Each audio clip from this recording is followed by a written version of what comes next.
ถึงเวลาแล้วล่ะเด้อพี่น้องผมสมจิตบ่ทอได้มาลองให้แฟนมวน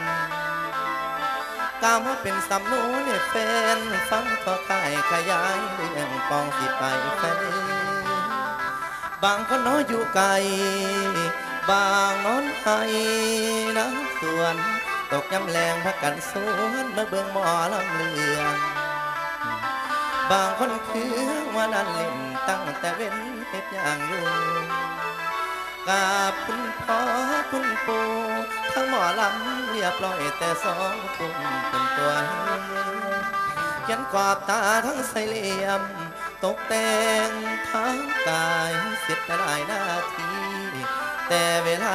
บ่ทันพอซ้อมตัดท้าสิมาเปิดการแสดงบนเวทีบางคนสาบางคนดวนน่าเห็นใจพอสมควรบางญาติพี่น้องได้มาร่วมห่วมบุญแฟนก็เลยเป็นวุ่นเวลาผ่านพอตามเกณฑ์เว้นมาตกกับหมอลำผู้นางคอยอยู่หลังห่างหวานไปถึงแฟนเจ้าอย่าใจบ่าโอ้ยฟัง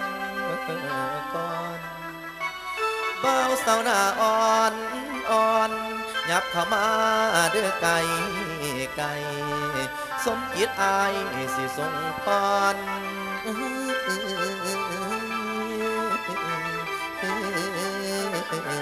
ให้รวยลำ